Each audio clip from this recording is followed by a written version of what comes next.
The pillows are fluff thanks to Miss Emily.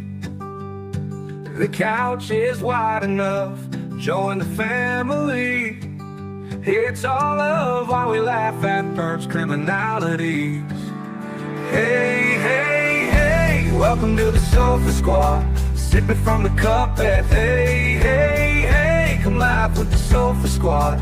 Can't roll my damn eyes hard enough. Oh, please, the puppies need me. Oh, oh, please, my body is rejecting none of that fancy credential stuff. I'm just here for the cringe binge. Hey, hey, hey, welcome to the Sofa Squad. Sipping from the cup and hey, hey, hey, come laugh with the Sofa Squad. Can't roll my damn eyes hard enough.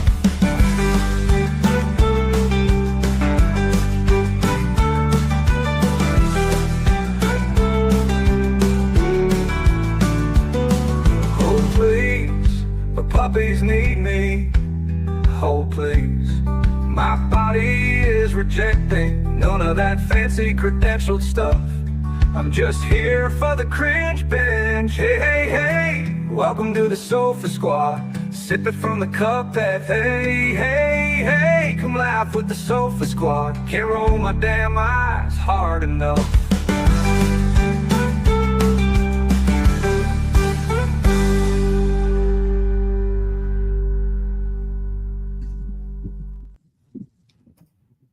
Hello, Sofa Squad. How is everybody doing? I hope y'all are doing well and wonderful out there in the old sofa land. Oh, look, Erin says not Patterson. I love it. I love it. Oh, we got ones already going. Thank y'all for doing that. I appreciate it. Hello, Tux. I hope you're doing well. Hey, Indy. I hope you're doing well as well. Okay. I hope everybody's doing wonderful wherever you're at. And all the good things. And I hope the Sofa Squad's doing well too. I hope everybody had a great day. Tomorrow's Wednesday. Woohoo! Hey Sandy. Hey Big Bad Bird. Hey Mac. Who is it says calls you Mac backwards pigeon or something like that? I love that. But hello. I hope you're doing well. Hey Pom Mom. See who all's in here. Ruby and John, what's up? And Brenda, one sunny day. Hey, Kate Bush. Hey, Chris. Georgia. Oh, Georgia. Itzel Ali. I hope I said that right.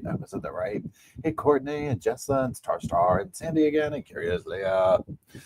One Man's Trash, how's that going? Shayna, what's up, girl? Y'all, CrimeCon is closing in on us. Wait, Mike is wiggly. Hey, RJB. Hey, Share Bear. How is that? Is that better? It's probably because I'm moving around. Hey, Shannon. Jessa, what's going on, girl? I hope so. Let's see here. Hold on. Hey, Helen. It's good to see you. I appreciate that, Big Bad Bird. I love that name. That's so much fun. Hey, Culinary Crime.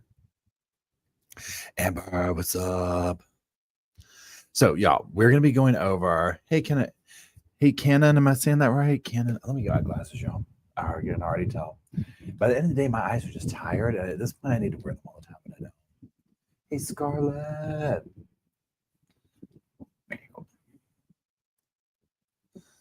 No, oh, hey, Northwest. Northwest says, I hope somebody asks how the transcripts. Honestly, right? Honestly. And first of all, let me do this too. Let's do that.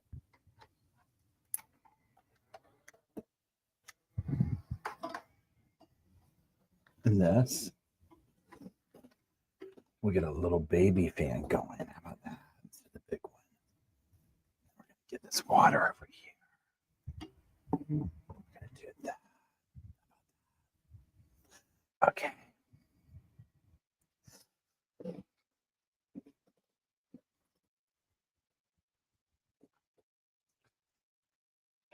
There we go. So what we're going to be doing, y'all, is I'm going to read. I've got an article here by The Guardian. We're just going to go through it real quick. Pardon me. Oh, wait, Northwest says no verdict. The judge will have 2 days of jury instructions starting next Monday. Oh, my goodness. Y'all, okay. when I tell you the closing arguments in this, I'm talking days. Okay, days. Imagine Lori Daybell up there taking 16 hours, which is not a far. This is very in the realm of possibility, right? So we're going to read The Guardian, and we're going to start by summing up the first day. It's like what happened yesterday, kind of a thing. So we're going to read that first, and then we're going to keep going. Let me just get this out of the way. Okay. Please out. Yeah, I think the Reed jury is still deliberating. If I'm correct, I'm not 100% sure, so y'all correct me in the comments.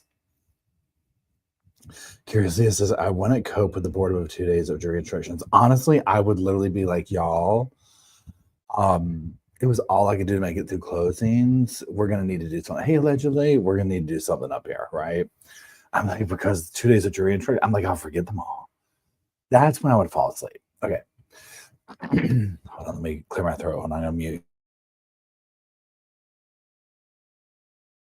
Okay, sorry. So what the jury heard yesterday.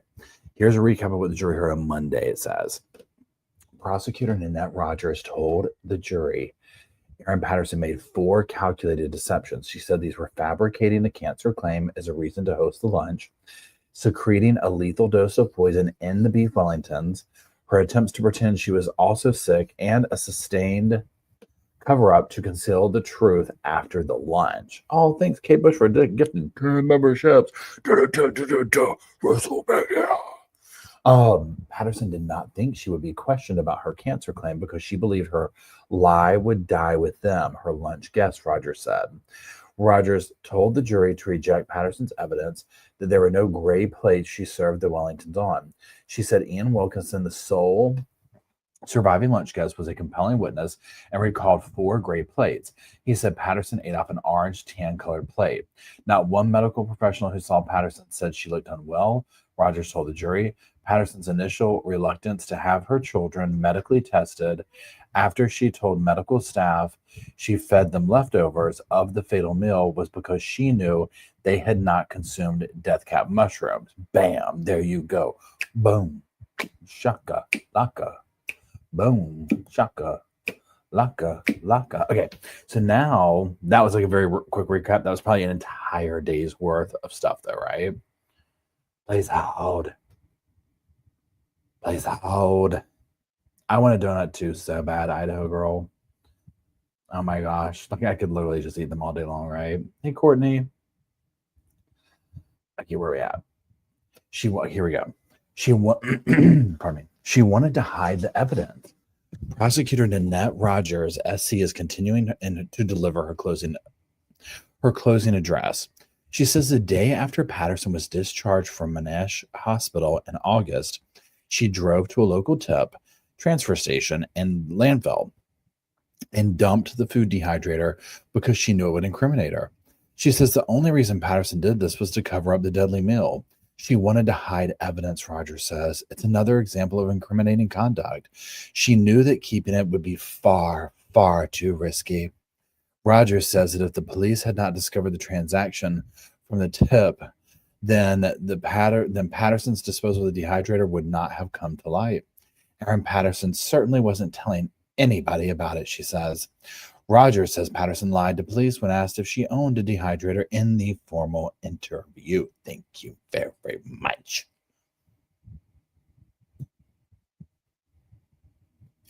Patterson's mobile phones. Rogers turns to the evidence about Patterson's mobile phones. Now, these were sketchy. I mean, I'm sorry, but like once you have the evidence in these cases broken down, not all of them, but it seems a lot of them lately, this being one of them, Lori's the other, where it's just like, right? It's so messy and sloppy. It's just hard to do this stuff these days. Okay, where are we at? Okay, so we turn to the evidence of the mobile phone. She says Patterson had a change in handset at the beginning of February. She continued to use his phone A, until after the lunch. This is what the prosecution says is the accused This is what the prosecution says is the accused's usual mobile phone, Rogers says. She says that phone A was still in use up to and while the police were searching Patterson's house on August 5th. Rogers reminds the jury the agreed fact that at an unknown time between 12:01 p.m. and 1:45 p.m. On this day, Patterson's original phone number previously used for phone A lost connection with the network. Rogers says it could be due to A, the SIM card being removed, B, the battery being removed without the handset being off, C, the handset being damaged. Rogers says for any of these three things to occur, someone, and we say the accused, must have been handling the mobile phone. She reminds the jury to this day, police have never located the phone A. Well, I can tell you where it's at. Probably about 10 feet under the landfill where that the dehydrator was. Patterson gave police dummy phone and lied about the phone number. Rogers reminds the jury about the evidence about the 4 factory resets conducted on phone B. She says phone B, which Patterson handed to the police, was a dummy phone with a SIM card only inserted into it 2 days before the police searched her home. This was not her usual phone number, she says. We say she lied about her phone number in the police interview.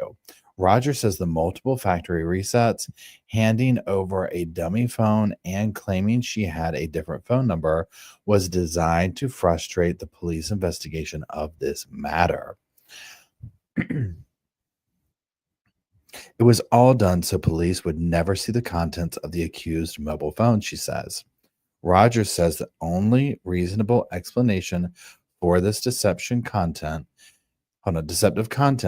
is that Patterson knew the contents on phone A would implicate her in the deaths of the lunch guests. This is another example of incriminating conduct, Rogers says.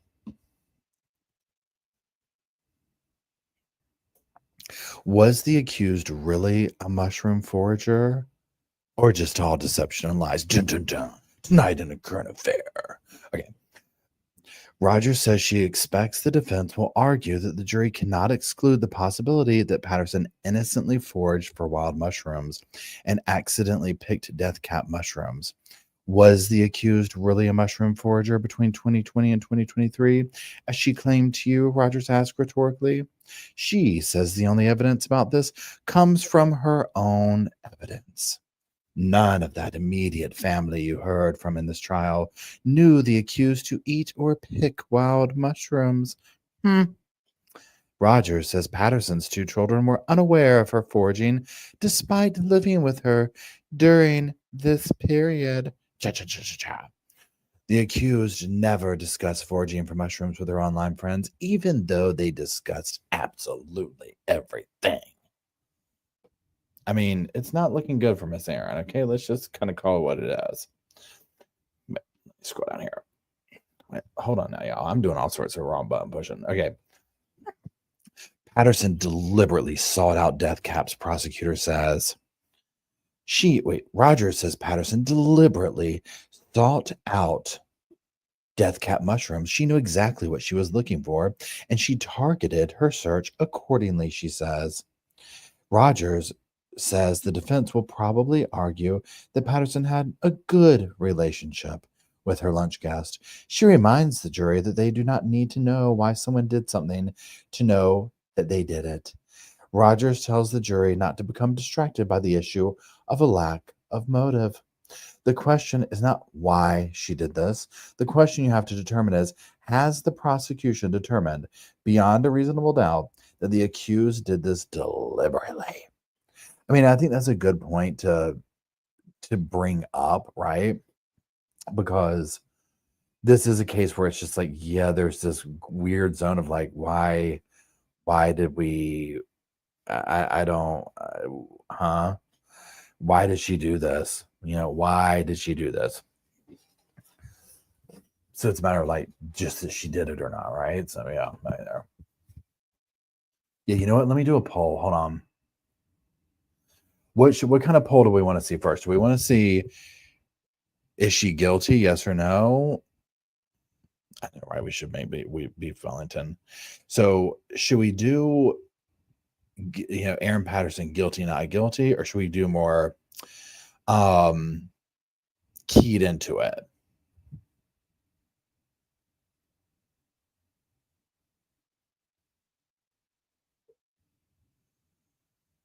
Guilty or not guilty? Okay, let's do that one. And now I'll keep reading. Please continue to hold. Your call is important to us. Thank you for calling the sofa.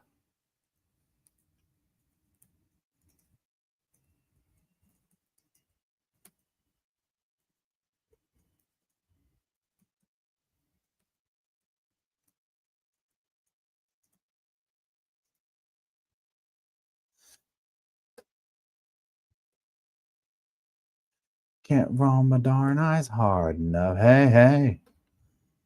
Puppies need me. Shooby. Shooby doobity doopy doo. Shoobity doobie. Okay. Okay. Relationship with the in-laws, not always harmonious. Rogers turns to Patterson's relationship with her parents-in-law. She says Patterson's estranged husband, Simon Patterson, told the jury that Patterson seemed to love his parents. On the surface, it seemed that way, even to the family members themselves, Rogers says. But she says the jury has heard evidence that Patterson's relationship with her in-laws, Don and Gail, was not always harmonious. But she says the jury has heard evidence. She reminds the jury about evidence regarding Patterson and Simon's dispute over child support payments. She says Simon and Patterson's son described his parents' relationship as negative before the lunch. Rogers says that Patterson expressed her real feelings about her parents-in-law and the broader family with her online friends. She says in messages from 2022 December, seen by the jury, Patterson called her in-laws a lost cause. Well, put that on a Christmas card and shove it in your pipe.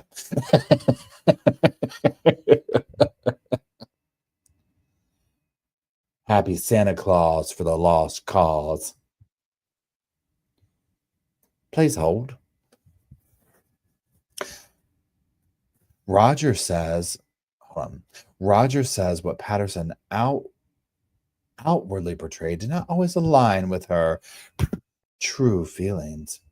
She says Simon gave evidence that when he told her his parents were in hospital the day after the lunch, Patterson never asked about them.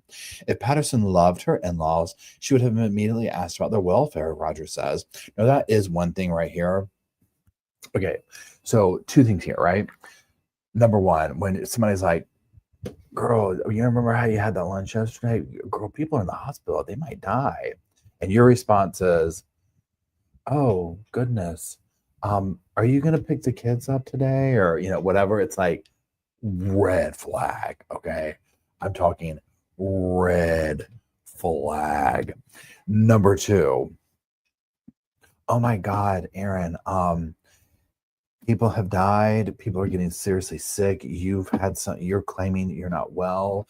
You said that you fed your children. They could definitely be sick as well. We need to get them immediately here. And your response is, do we really need to bother the kids at school? Should we? I scraped the mushrooms off.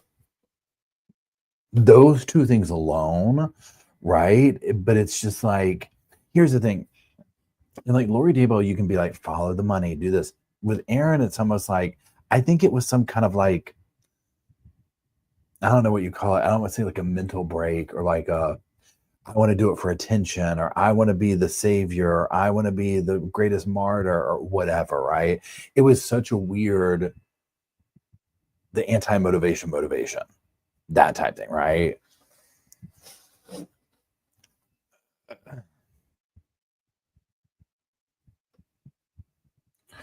Okay, let's go back one over here. Please hold.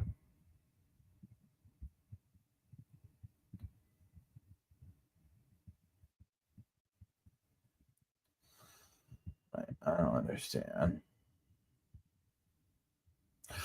Here we go.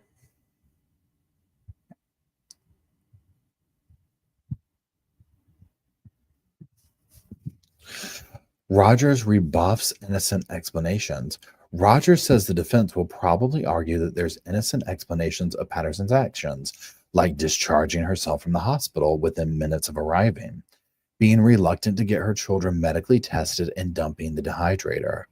Rogers plays the jury CCTV footage of medical staff trying to stop Patterson from discharging herself from Leagatha Hospital on July 31st. She says Patterson told police she needed to leave the hospital to get things for her children and animals, but Rogers says she had already dropped her kids off at the bus stop for school. She says there were other ways she could have managed her kids and animals, given she had been warned she may have ingested a fatal toxin. Rogers says the jury should reject suggestions by the defense that Patterson dumped the dehydrator because she panicked. Panic does not explain the extensive and prolonged efforts that the accused went to in order to cover up what she had done, she says. Patterson continued continue to lie even when the lives of her lunch guests were at stake, Rogers says. And I mean, wait, hold on, I did the wrong thing. Nope, I did the wrong thing again. Okay, please hold. What would you do? The prosecutor asked the jury. Rogers asked the jury to imagine what they would do if they were in Patterson's position. If you were told the meal you had served and cooked your family possibly had death cap mushrooms, what would you do? She asked. Rogers says that they would not go into self-preservation mode, be reluctant to receive medical treatment, or take 2.5 hours to eventually agree to get their children medically assessed. You would do everything you could to help the people you love. You would tell the treating medical practitioners every skerrick of information, she says. And I mean, that part right there is going to get them, right? That part right there, people can relate to that. If to me, like, if people are kind of like, well, I don't know if she did this or that or whatever, this part of the evidence right here is, I personally say other stuff as well, looks bad, but like this part, most people can relate to every aspect of this. It's insane at bare minimum if you don't want to go anything beyond her questioning for a second, do we get the kids treatment? If there's even a possibility that they ate any bit of this, and you're just like, no. Okay, let's keep going. Prosecutor says that Patterson thought she would get away with these crimes. Rogers says the jury may wonder why Patterson shared photos of her dehydrator with her online friend if she had planned to use it to dehydrate death cap mushrooms. No, we over here, we don't wonder that because we've lived through things such as Alex Cox buying a burner phone and checking his Gmail on it, right? Like, we don't question that she sent the murder weapon, pictures of it. This is just standard protocol in true crime world, okay? This is just a regular Tuesday afternoon in true crime world right here, okay? We're just kind of surprised there's not Walmart actual video footage from Walmart in here. That's the surprising part, right?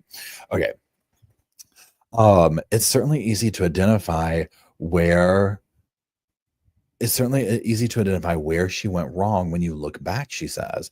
But she says the jury should ensure their assessment is based on the evidence of the case. I suggest to you the accused did think she would get away with these crimes, and she never suspected doctors would so quickly assume death cap mushrooms were involved. Now that makes sense too, right? Okay, hold on. Rogers turns to lies Patterson's told. These include not owning a dehydrator and not foraging for mushrooms. Rogers says there was also lies that Patterson had told but not admitted to.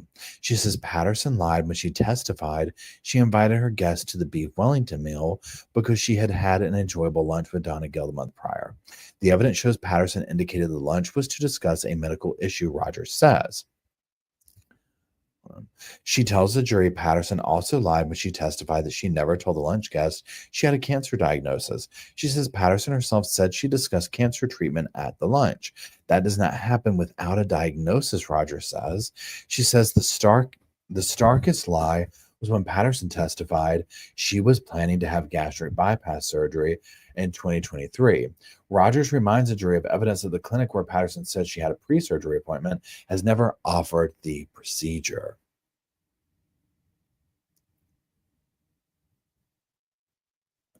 You cannot accept the accused as a truthful, trustworthy witness, Rogers says.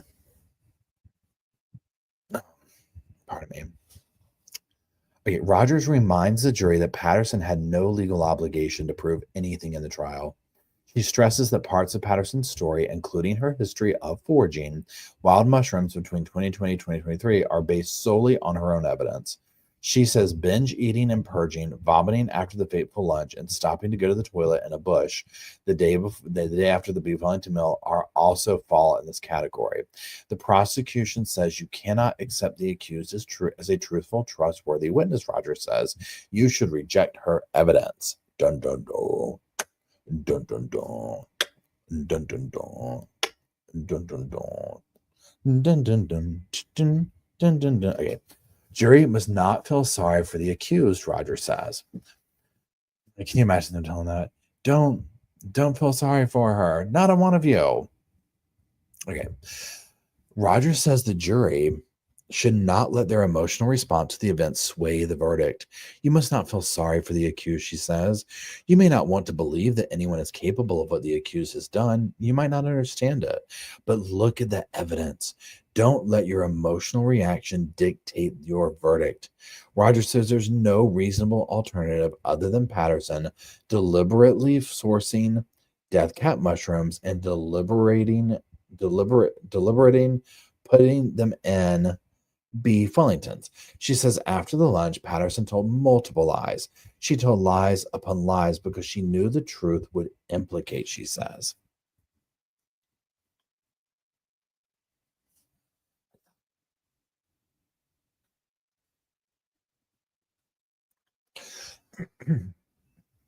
The prosecution concludes the closing address. Okay, writers evidence. I was going to. Roger says this includes. Okay, so focus on the evidence, she says. Remember to combine all the evidence in this case. Roger says this includes Patterson preparing and allocating the meal, that she was the only one who consumed the meal and did not fall seriously ill. Familiarity with the citizen science website, iNaturalist, and the observation map for death cap mushrooms. She also points to cell tower evidence consistent with her phone being in 2 locations in Gippsland where death cap mushrooms were seen and reported on iNaturalist. Photos of the mushrooms. Patterson was dehydrating months before the lunch, which are consistent in appearance with death caps and remnants of death caps found in the dehydrator.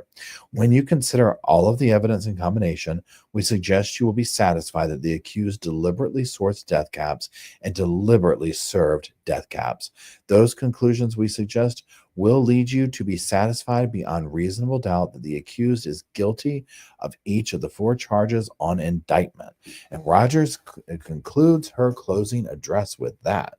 Now, please, let's keep going. Okay.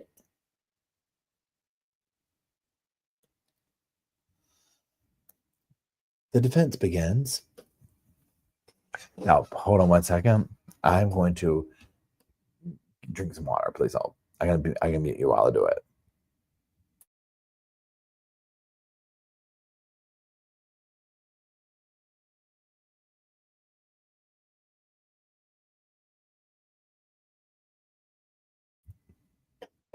I had a craving for whatever reason, whatever this kind of water is. What do you call the water that has the bubbles in it? Sparkling water, whatever. I was craving it. I don't know why. Hey, Lady Nemesis, how's it going? Ben's mom, what's up? Hey, Charlie. Sounds like quit holding your shirt, right? I know. Like this. Hey, Sammy. Hey, Adriana. Yeah, I had to run down the street from the office. There's a Target near here. It was the closest thing. I was like, I'm hungry and thirsty. Anyways, okay, so let's go. So the defense now starts, okay? And if I remember, I think Down Under said that they were still going to go for another day or something. I can't remember. We might not get through all the defensive stuff right now, is what I'm saying. That's what I'm trying to spit out. Okay, so defense begins the closing address. Patterson's defense lawyer, Colin Mandy, is delivering his closing address. He says the jury's consideration needs to come down to 2 issues. First, whether there is a reasonable possibility that the death cap mushrooms were put into the beef Wellingtons accidentally. Okay. Second, whether there is a reasonable possibility that Patterson did not intend to kill or cause serious injury to her guest. He says if either of these are a reasonable possibility, the jury must find Patterson not guilty. That's the law. He says the prosecution has a flawed approach in analyzing evidence. The prosecution has just made an argument. That's not evidence, he says. Mandy says the prosecution has selected parts of the evidence that suits their argument while discarding inconvenient truths. Please hold.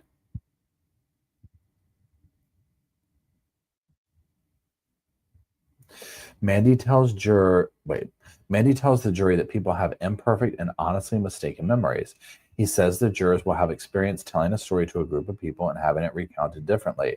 Details get emphasized, details get minimized, he says. Mandy points to the imperfect evidence of Nurse Kylie Ashton, who told the trial that Patterson's children eating the beef Wellington leftovers was first discussed at her initial presentation at Leongatha Hospital. Mandy says this evidence was not supported by other medical witnesses, and it was inconceivable doctors knew about the children at the initial presentation, as they would have taken urgent action. He says the nurse may have found out about the children later and made a mistake when she testified. Okay, now let's go to the previous page. This is going to take a second to find it.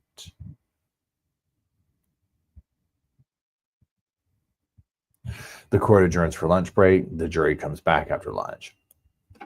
Mandy says an important issue in this case is whether it is possible for people to share the same meal containing death cap mushrooms and have very different health outcomes. The answer to that question is a fundamental part of the case, he says. Mandy says the prosecution seems to say not possible. Mandy says the prosecution should have called evidence if there was a medical reason Patterson did not become as unwell as her lunch guest. Jurors must put natural human emotions aside and judge case on facts alone. Mandy says it is clear to everyone in the courtroom that Ian Wilkinson is a kind and good person. He says this also applies to the 3 lunch guests who died. Human beings naturally feel deep empathy when confronted with events of loss, Mandy says. He says humans may have an instinctive reaction to seek retribution for someone whose actions have caused the death of others. We know these actions of Erin Patterson caused the deaths of these 3 people and the serious illness of another, he says. Mandy says jurors are judges and must guard against this type of thinking. You have to put your natural human emotions to one side. He says the case is about a criminal offense. He says the case is about a criminal offense with elements that the prosecution must prove beyond a reasonable doubt. As a judge, what's in your hearts has no relevance at all, he says.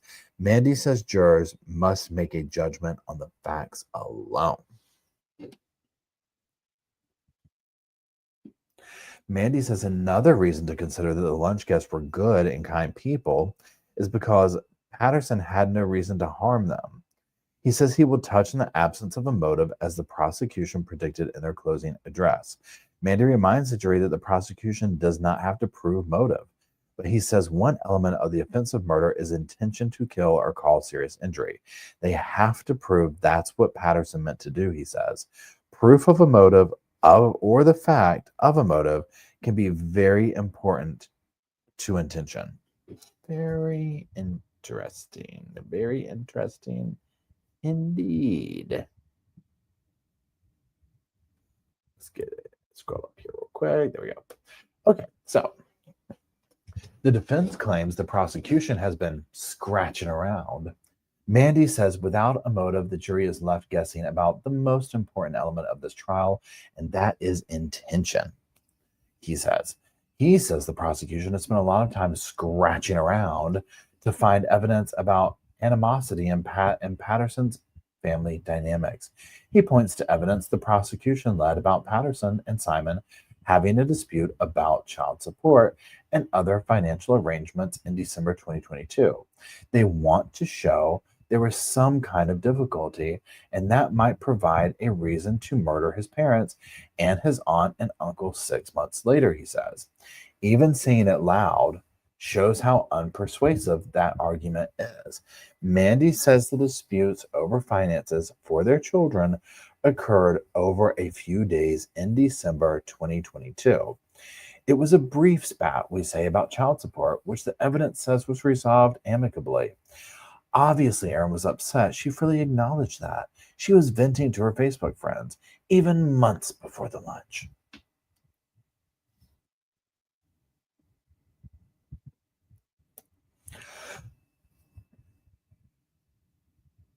Mandy says Simon told the jury Patterson sent an aggressive message about child support to a group chat with his parents on the app Signal in December 2022. He says the next day, the defense, during cross examination, showed Simon these messages. Simon then said these were not the messages he was referring to, the court hears. Then his memory became it was at some other time, still in this group chat.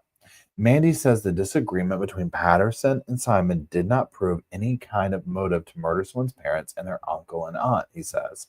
Mandy says one of those messages in the group chat from early December to when Patterson traveled to New Zealand with her children later that month was on an even keel. They might be functional, they might be mechanical, but these two people were not warring, he says. There is not. Hold on, I gotta clear my throat. I gotta mute y'all.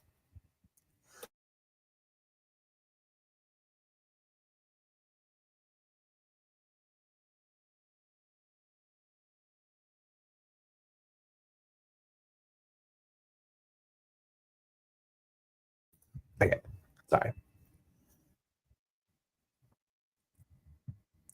Mandy says the tone of the messages in the group chat from early December to when Patterson traveled to New Zealand with her children later that month are on an even keel. They might be functional, they might be mechanical, but these two people were not warring, he says. There's not anger or aggression. He points to a message that Patterson sent Simon on December 18th asking for help because a tree had fallen across a fence at her property and one of her goats was in the neighbor's yard. Simon replied that he was interstate but was happy to help when he returned, the court hears. I mean, there's that.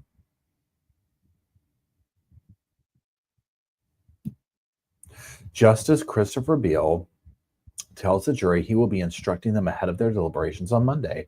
He says this may spill over into Wednesday. With the wind in my back, I may finish by Tuesday afternoon, he says. Not only, I don't know why that's like randomly in there. Not only is there no motive, there are very good reasons not to harm these people, the defense says. Mandy says if Patterson was a murderer, she would have known the spotlight would be on her when her guests were hospitalized. He says it was inevitable the focus will be on the cook. Mandy says it was not a secret that Patterson had invited the lunch guest to her house. It's all out in the open, he says. She decided to cook a lavish and complicated dish, not just a simple bolognese. What is that word? Bolognese. Bolognese is how I say it, but what is that? Is that some kind of like is that something fancy? But anyways, she cooked something much more impressive. He says if Patterson was planning to murder her lunch guest, she would not have bought a dehydrator from a local store under her own name, take photos of the dehydrator and mushrooms in the appliance, and post these images in a Facebook group chat. Erin Patterson did the opposite of all those things because she didn't plan it, he says. He says Patterson panicked after the meal because she knew the spotlight would be on her. Not only is there no motive, there are very good reasons not to harm these people, he says. And if you do embark on this plan, you'll lose the only people in the world who are any support to you and your children. You will lose your children and you will lose everything that's important to you. It's very unlikely that anyone in those circumstances would make that choice. Bolognese. Okay, thank you, Erica. I appreciate it. So here's the thing with this. And I mean, while I agree, this is just the complicated thing with this. I just think that on a one sunny day, I was like, in my mind, I was like, is that fancy? Are we talking about bologna sandwiches? Like, are we talking about bologna sandwiches? Okay, good. What we call it, okay, for my part, this ain't no beef Wellington. These are bologna sandwiches. Okay. Now, if there's something else fancy you make out of bologna, I don't want it.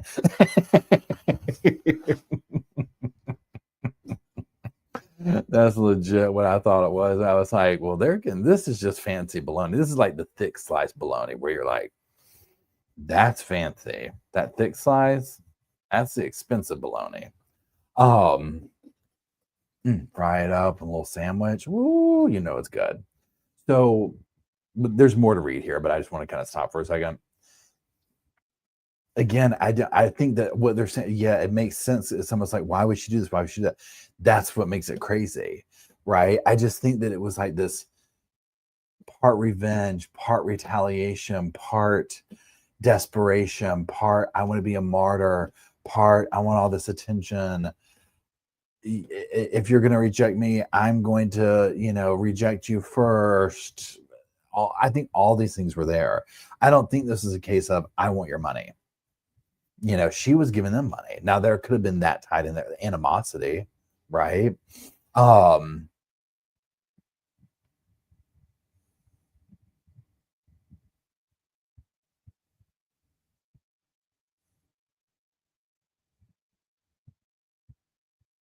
Surprised she didn't sell the dehydrator on Facebook Marketplace, right? Can you imagine?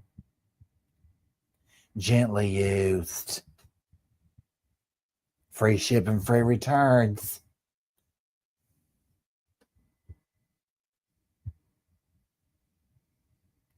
Yeah, young black economist, and I totally agree. She says, if it was straight up about foraging initially, it would be easier to believe her as well. Literally, if she had just gone with that, like, oh my God, I accidentally picked these mushrooms, she might not be sitting here in court. But she got real messy real quick. Okay, let's keep going. There's some more here. Okay. Patterson opened herself up. Patterson opened herself to scrutiny of the whole world, defense says. Mandy reminds the jury that Patterson had a right to silence and did not have to testify in the trial. She doesn't have to provide anything, and yet she decided to give evidence and subject herself to several days of cross-examination by a very experienced barrister. He says in doing so, Patterson opened herself up to the jurors' scrutiny and the scrutiny of the whole world. I mean, let's be honest. I think he's got a point there, right? Yes. Okay, Mandy tells the jury the prosecution's theory of Patterson making individual beef Wellingtons fails if they cannot prove a non-poison pasty exists. He says the prosecution case means Patterson would have eaten all of her beef Wellington. Otherwise, there would have been non-poisoned beef Wellingtons in her bin. Patterson previously told the court that she did not eat all of her beef Wellington and the remnants were in the bin outside her home. If her portions were in the bin, then her portions were poisoned, Mandy says. Okay, is it just me? That was the most confusing thing I've ever read. It literally, to me, read like one of those things you get in a test when you're a kid that's like, a train's leaving this place at this time, and another train's leaving this place. What time do they meet up? I have to read this again. The theory about making individual beef Wellingtons fails if they cannot prove a non-poisoned pastry exists. Okay, there's that. He says the prosecution's case means that Patterson would have eaten all of her beef Wellington. Otherwise, there would have been non-poisoned beef Wellingtons in her bin. So they're saying she would have had to have eaten all of the one that she gave herself because all the ones that they found were poisoned. Patterson previously told the court that she did not eat all of her beef Wellington and that the remnants were in the bin outside of her home. Well, I mean, why are we believing that? So he says if her portions were in the bin, then her portions were poison, Mandy says, but she lied about everything else. So, I mean, that's not where, I mean, I get what he's saying. He's trying to do whatever, but like, no, we're not gonna. And who knows really what took place? She could have taken a few bites and then who knows? She could have given it to some, I don't know. Okay, so anyways, let's go up here. Mandy says Patterson spoke to many people after the lunch. He says it's likely that Patterson was being consistent when she gave accounts to people, including child protection workers and medical staff. He says witnesses had different emphasis and questions they were asking her. Mandy says at one point after lunch, his client had conversations with more than 21 people in 21 hours, and it was difficult to remember what she told each person. The court adjourns. Mandy's closing will resume at 10:30 a.m. tomorrow. Okay, and there's that. Hold on. Let me look something up real quick. Please hold.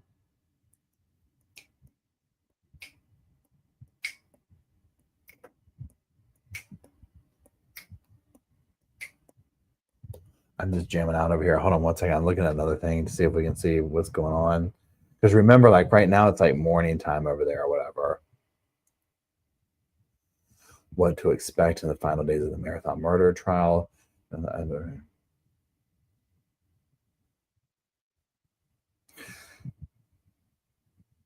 Defense prisoners ever had to prove. Okay, so this is all. Okay, yeah. I'm gonna read this from Daily Mail real quick. So please hold.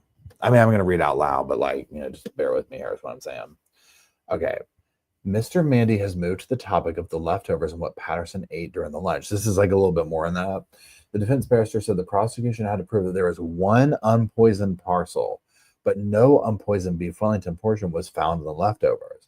Mr. Mandy said there was no evidence that Patterson ate Oliver Wellington. He also described the Crown's case as a charade regarding what was found in the bin. Mr. Mandy told the jury that the prosecution claimed there were clearly two halves found in the bin, but he said there was no evidence to suggest that there were two halves in the bin because no one was asked about it. Mr. Mandy also claimed the Crown said Patterson was forced to tell authorities the leftovers were in the bin. It was obviously not true, Mr. Mandy said. Here's the PIN code for my gate. Help yourself, is what Patterson told police. Mr. Mandy said his client was cooperative about where the leftovers were. Without hesitation, he said. This suggests that at that time, Miss Patterson did not know there was poison in them. Mr. Mandy said a guilty person would have already thrown the leftovers out. There had been 2 days to do all that instead of direct the police where to find them, he said. An innocent person would say, go grab them, help yourselves. That's what she did say. The trial resumed at 10:30. Okay, so yeah, this is just a little bit more context. I mean, again, I don't think that any part of this makes sense because it's never going to make sense, right? Ohio Pal Mom says she said she fed the leftovers to the kids. I mean, there's that too, right? Scrape the mushrooms. I'll do all that. So I'm not hanging my hat on something that she said. Oh, I didn't eat all of them. Okay.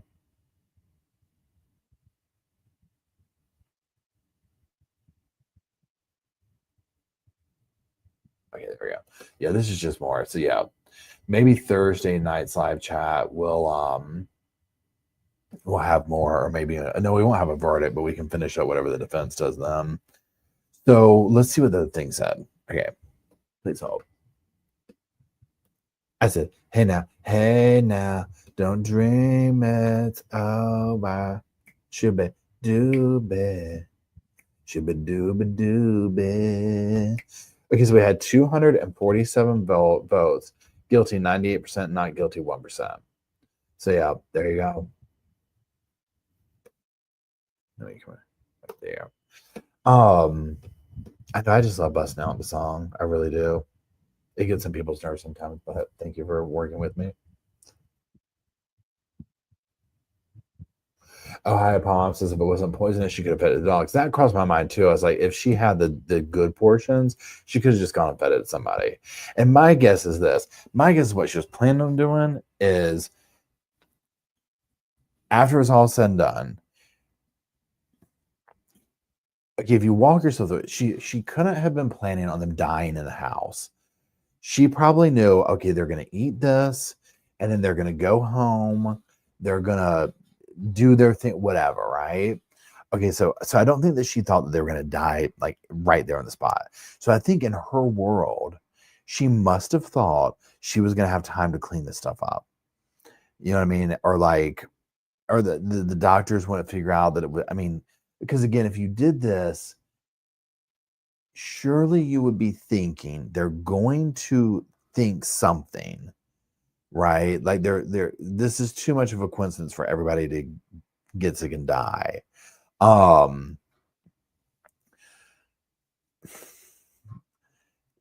These are the parts that it doesn't make sense.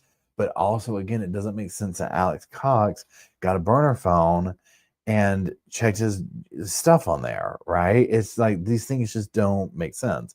So I think some of it she was trying to be logical and thought out, but then other parts of it was just, and again, this could be where it was being driven from like an emotional reaction, if that makes sense, of like, I'm going to do blank, like, oh, this family wants to reject me. I think she was so I think a central part of this was the dynamic of feeling rejected, of losing the family. What's his name? Simon, the whole thing. I think it was oh my gosh. And so either for lack of better terms, if I can't have you, nobody will. The ultimate thing. Well, I'll just, kill all the you could have maybe had child custody stuff in there. You know what? I don't want any of these people around. Him and his parents can go. I want full custody of the kids. Right. I just think some of it is like, yeah, Brian says people do dumb things all the time, literally. Right. I think that's just part of it. I think some of it's just people doing dumb stuff, like her doing just dumb stuff. I think there's many motivations. I do not think this was a Lori Daybell kind of thing where it was like, we're going to leave the 144,000, wink, wink, but also we have this whole insurance thing going. But we're godly. We're doing this for the crusade, not money. You know what I mean? Like, I don't think that's not really here with this. And so I think that's why it's throwing people off. And again, I think some of it she thought through. She's like, I'll go get the death cut mushrooms and I'll cook them into the thing and I'll grind them way up. Like she was on her way, right? And like Young Black Economist said earlier, if she had stuck on one trajectory, didn't look the stuff up, didn't do all that, I mean, she would have had to find a way to find them. But like was like, I accidentally foraged. I went on iNaturalist. I saw where these things were, but I was like, oh, I'm going to go forage over here. Maybe I can see these death caps, and so I know to not pick them up. I'm learning foraging. I'm doing this, but oh my goodness, what a tragic accident. And she probably could have gotten oh, poor Erin. What a tragedy. No wonder she's a broken shell of a human being. You heard what happened over that lethal luncheon of hers. Oh, she was getting ready to go in for terrible elbow cancer treatment, and she had her whole family over and made them a mushroom soup that turned out to be deadly, poisonous mushrooms that she foraged. Oh, poor little her. I think that's kind of what she was looking for. You know what I'm saying? Like, I think that's like literally the picture in her mind was something of that flavor, but she went way off course with it. No pun intended, right?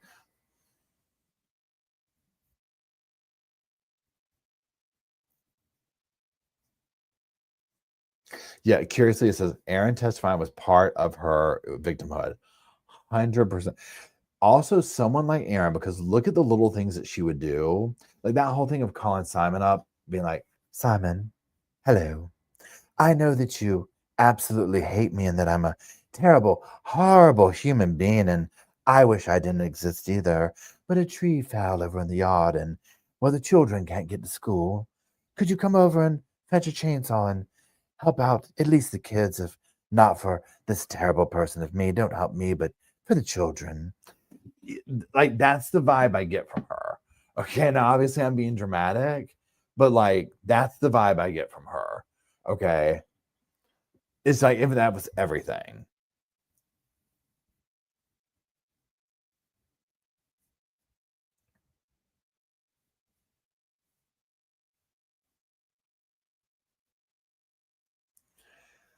So I just think that again, I just think it was part of that. And I agree, Leah. I think that her getting up there on that stand was part of that. She was very, I mean, some of her things, she could correct the prosecutor. No, it's actually this. No, it's actually that. No, it's this or that. She, yeah, Joanne, that's a pert word. She's a vindictive spite. Wait, yes, she's vindictive, spiteful, false. Yes, spiteful and vindictive, I think, are two words that definitely come to mind, right?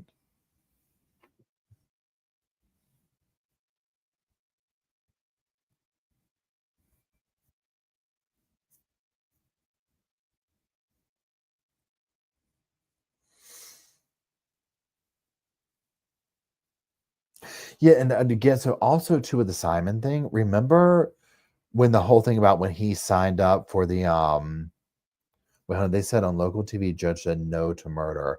Okay, so Sammy, are you saying that the judge in this case said murder is off the table? And if so, why? Do you know why? Hold on. Please hold. We need to do some Googling. This is major. This is major. Please hold. Please hold. I can mute y'all for a second while I drink my.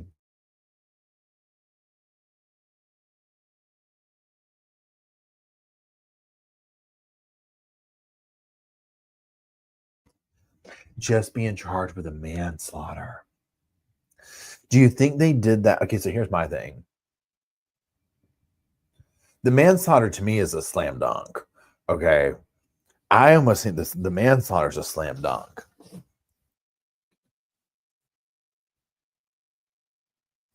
Oh, wait, hold on. Let me go. Manslaughter. Hold on. Let me go. Let me look at it real quick. Hold on. Please hold. Please hold. Judge and Erin Patterson case.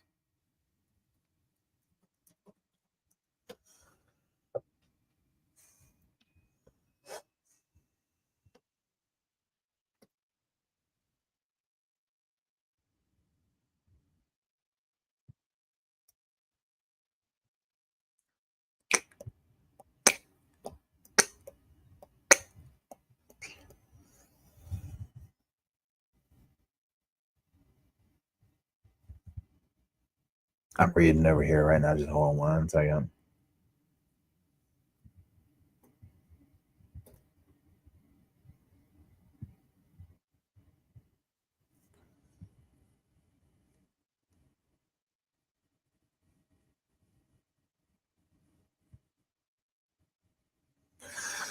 Hold on. I don't see anything over here. Where'd y'all go? Where'd y'all go? There you are.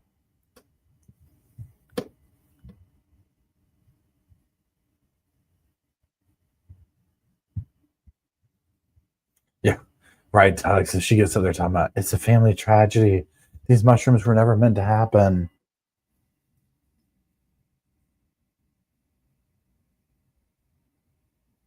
You couldn't give me good money to randomly forage mushrooms, right? Could not give me good money to randomly forage mushrooms. I mean, because of this very reason right here.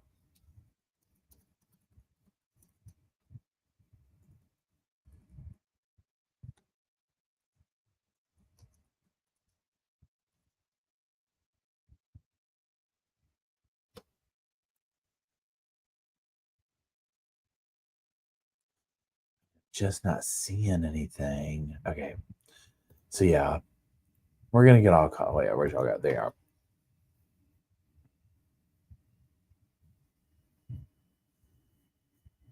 RGB says I used to forage tomatoes off my own plant, and even that could be dangerous. RJB.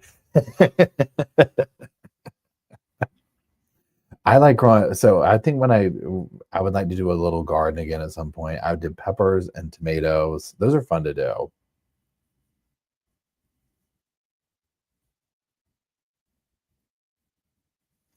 Yeah, I wonder if she gets. So let's see here. If what is the sentence for manslaughter in Australia? Maximum penalty of 25 years. It can vary greatly on the specifics of the case. Okay. Again, what does it have to say?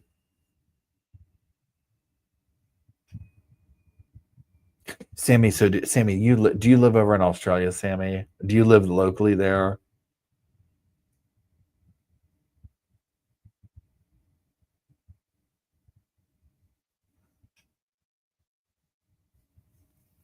Oh, that's right, because there's 3. That's right. So what if they do now? My next thing is, well, let's come back to Google.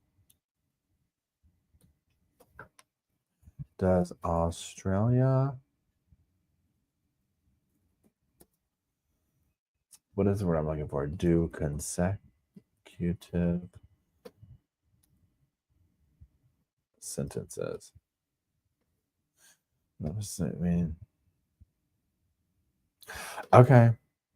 So it's similar to okay, concurrent. Okay. So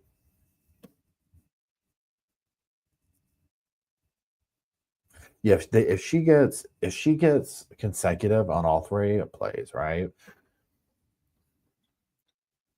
It depends. I think too. What's going to happen is, and again, I don't know how it works. If the judge is going to basically be like, and y'all help me out here, who's over there in Australia? Does the judge have a say in this, or is it like a how do you say it? Is it like a minimum mandatory? Not a minimum mandatory, but like a nope, it's out of my hands. This is the sentence. Or can the judge come in and say, I'm going to sentence you to blank and take into consideration all this stuff? Because to me, if you can do that, what was the dude? Oh my gosh, what was the guy who got sentenced for shooting his girlfriend? He was the Olympic runner, the track runner with the artificial leg, and he shot his girlfriend through the door. That was in Australia. That was that was South Africa, wasn't it? Okay, never mind. Oh, thanks, Joanne, for the super sticker. I appreciate it. It depends on the precedent or the similar cases. Okay, yeah, gotcha.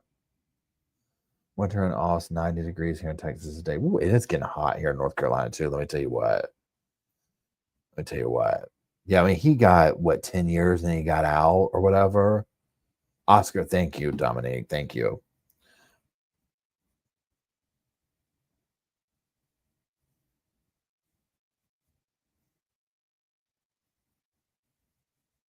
So yeah, I'll be curious to see if he just throws the book at her.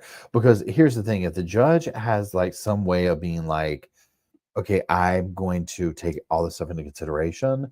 Again, this is one where I would love to hear what the judge says to her, what the opinion is, right? Because it's like, they got one. They've got one on this.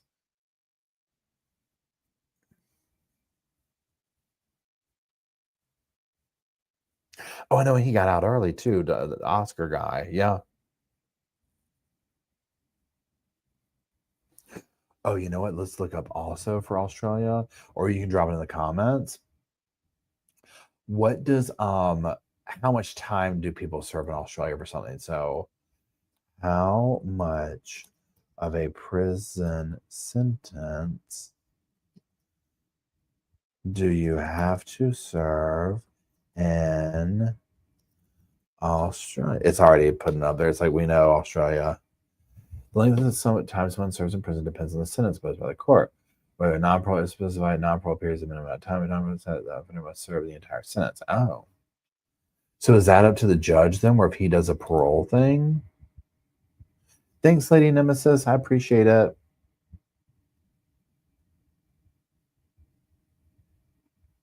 So she'll be in there for a minute. So I wonder if she admits to it. So Katie, if they find her guilty and the judge is like, well, Erin, what do you have to serve up for yourself now? And if she's like, okay, I'm just gonna go ahead and say it. I did it. I did it. I did it. Beef Wellingtons. You get a beef Wellington. You get a beef Wellington. You kind of a thing, right? Will he be like, okay, well, I'm going to go easy on you. That's 25, 20, that's 75. Let's just call it 50. Because that's a life sentence, with no parole.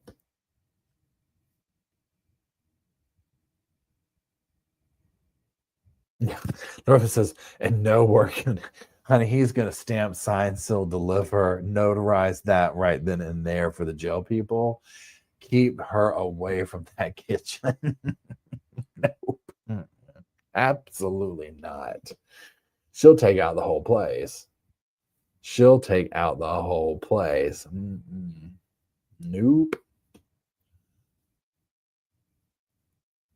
And it makes me want to try beef Wellington so bad, but now literally, even if it was like freshly cooked in front of me, I feel like I would throw up. You know what I'm saying? Yeah, no garden work. We need her doing like, honestly, maybe some license plate stuff if that's the thing over there. Maybe some woodworking. Okay. But no garden. No garden, no cooking in the kitchen. Absolutely not. No commentary, no work in the commentary thing either. There's a lot of things that we need to, you know,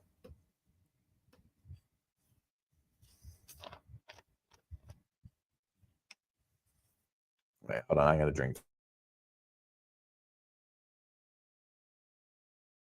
Yeah, even the mental picture that I have of B. Wellington makes me want to throw up. And it's not I mean, I'm sure it's wonderful, but I just envision like ooey gooey mushrooms, but in my mind, they're steaming with poison. Like I immediately associate the image of beef Wellington with an upset stomach. Stormy, what's up? Yeah, Vegemite is all she gets for food, right? She's gonna be on that Jenny Craig. She's gonna be on that Jenny Craig. Okay, they're gonna keep her locked down there. Okay, she gets one thing, and that's it. Oh my gosh, I know I will have to bring the doggies in at some point, for sure. Especially when I do, I'll have to figure something out. Well, at least, oh hey Tori, how's it going? Bobo could handle coming in here. Ain't no way Luke would have this whole building turned up. I'm talking turned up.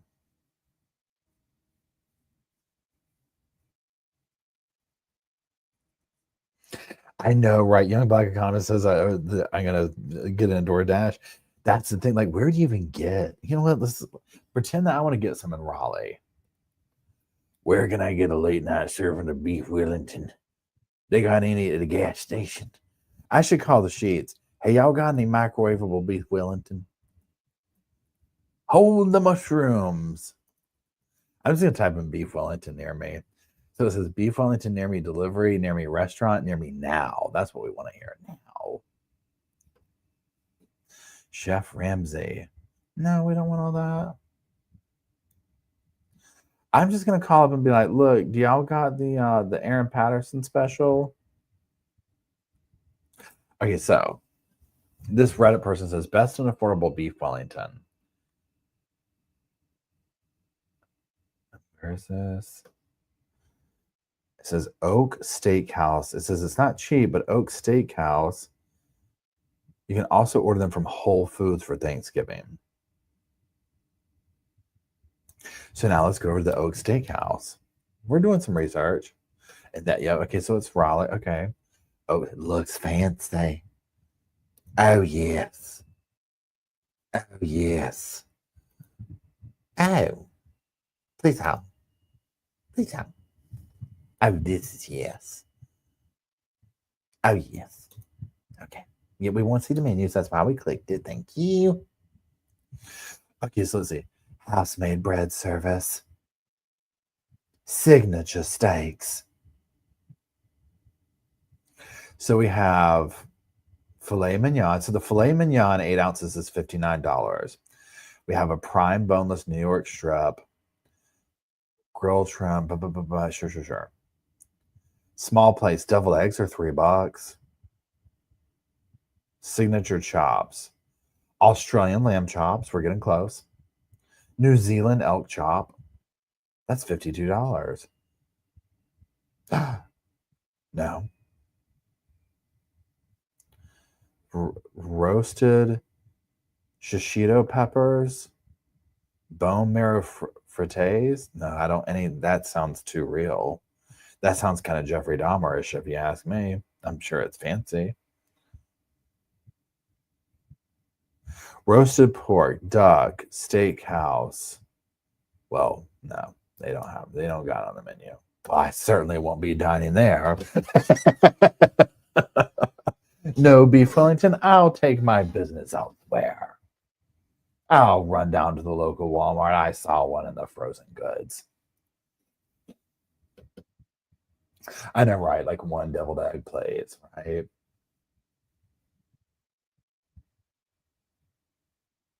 So there's definitely a market here for the Erin Patterson special. Oh, shepherd's pie would be so good, Jessa. Oh my God, that sounds amazing right now. Now I'm obsessed. Let's go back to this Reddit post real quick. Let's just say.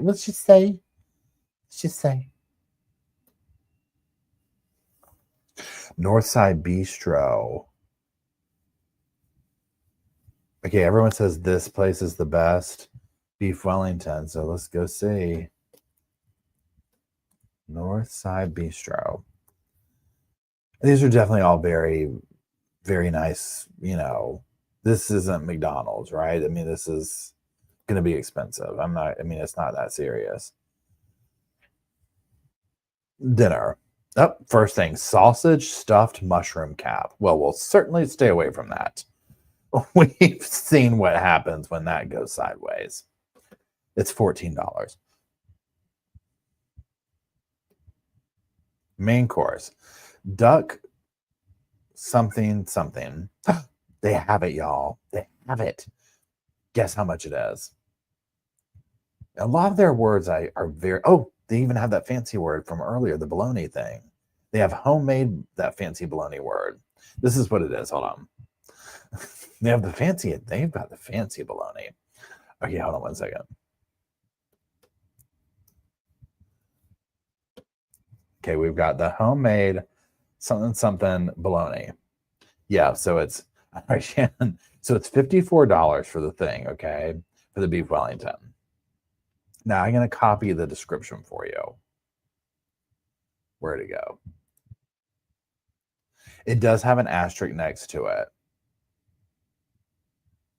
What's the asterisk? Oh, items marked with an asterisk are cooked to order or served raw. Also might contain death cap mushrooms. I'm joking, it doesn't say that. I can't imagine if it did though. Vetted to make sure no death cap mushrooms. If it said that, I was like, wow, yeah, Erin's really made an impact. Okay, Raleigh, North Carolina is having to put little things in the. Okay, I'm putting in the comment section the description. So tender cut filet mignon, pan seared in brown butter with garlic cloves and fresh thyme, topped with creamy mushroom deluxes, then wrapped in buttery flaky puff pastry, roasted in the oven to perfection before being served with truffled potatoes, sauteed garlicky. Hold on. That does sound amazing, right? Topped with a reduction and a drizzle of truffle cream. You know, okay, first of all, that right there, if you rolled up in there and they say it's cooked to order, you're there for hours, right? Like, this is not something where you're like, I'm hungry. Like, this is 100%. You're like, look, I'm going to need like 3 or 4 baskets of bread. We're going to need those stuffed mushroom caps. Maybe sprinkle it with some little death cap stuff. Let's just get a little funky. Let's get a little wild.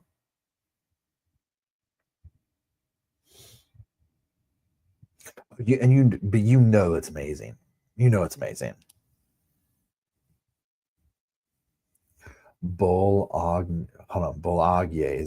Bolognaise. Is it the thick cut bologna? You know what? Let's look that up. Please hold. What in the tarnation?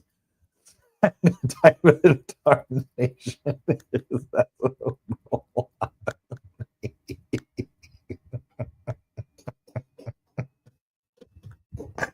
And it just legitimately answers the question. It knows. It's like, we know where you're from. We know how to talk to you. This is my Google search. This is my Google question. I put it in the comment section.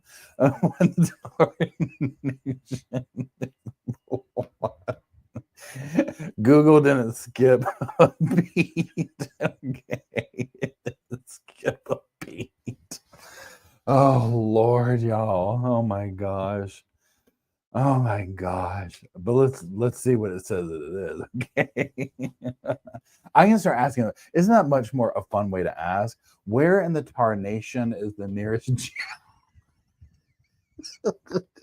That should be a new thing instead of Google. Is called where in the like in the tarnation, right? It's funny that it's just is like it just rolls with it.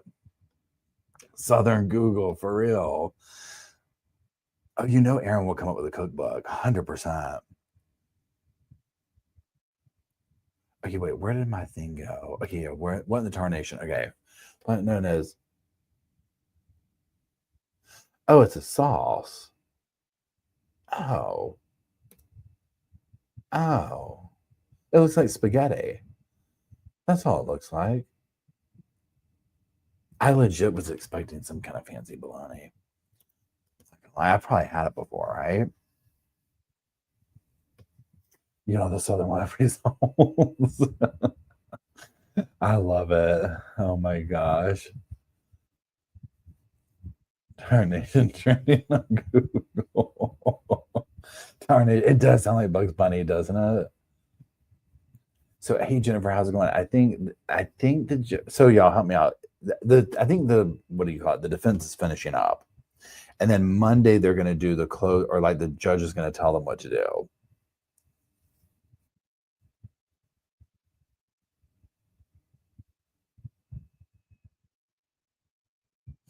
I remember when my parents got a food dehydrator. I mean, if anything sat still for more than 5 seconds, it was going in that damn thing.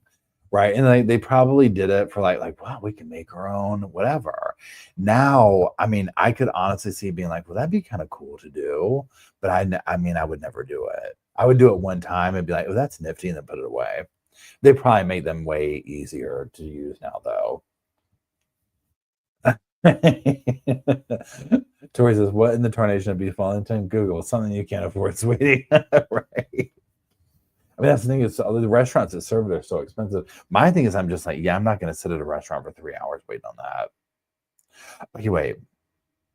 Karen's jury seems to be hung on the OUI charge from the questions they asked today. Looks like they found her not guilty and everything. Oh, wow. What is OUI? Operating under influence. Okay, got it. Like the deep fryer, 100%. Oh my God, that deep fryer. Oh my gosh. I don't even know if I've had deep fried stuff since then. Well, maybe like the State Fair. Yeah, Google, bless your heart. Literally. Oh, the full verdict tomorrow. So tomorrow is major, y'all. It sounds like, so Jennifer's reporting, it sounds like the Erin, hold on. I'm reading two things at one time.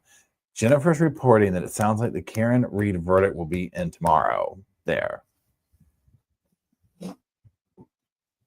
Yeah, Tori says, if I'm in a restaurant, it's because I'm hungry. I don't want to spend. Exactly.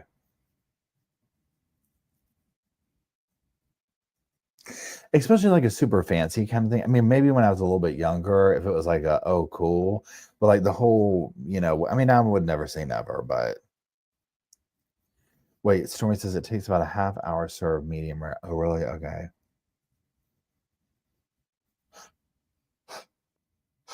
Oh, excuse me. So, on that note, I got to go home. I need to go to bed. So that's it. Y'all, I hope you have a wonderful evening. We will catch back up maybe Thursday evening. We'll do a live chat then and kind of touch base on all the stuff and see where we're at with this and go over the rest of the closing things and whatever the judge is saying and all that fun stuff, right? So there is that. I do appreciate y'all. Thank you, mods, for being here and keeping the cushions fluffed. Yeah, thank you, Tugs. I needed these laughs that we got in. Yeah, I'll give the puppies loves and kisses for everybody. So that's it. I hope y'all have a wonderful, wonderful evening and a wonderful day tomorrow. And we will stay tuned. I'll be pins and needles for the Karen Reed verdict. Good Lord Almighty. But that's it. We'll close out with Slow Morrison's wonderful, wonderful little song. And I shall talk to you later, alligator. Good night, everybody. I'll see you.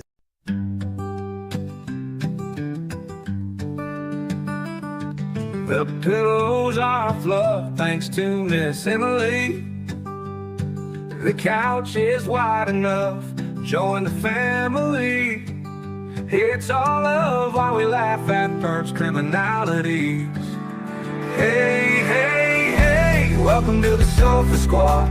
Sipping from the cup at hey, hey, hey, come laugh with the Sofa Squad. Can't roll my damn eyes hard enough. Oh, please, the puppies need me. Ooh, oh, please, my body is rejecting none of that fancy credential stuff. I'm just here for the cringe binge. Hey, hey, hey, Welcome to the Sofa Squad. Sip it from the cup and hey, hey, hey, come laugh with the Sofa Squad. Can't roll my damn eyes hard enough.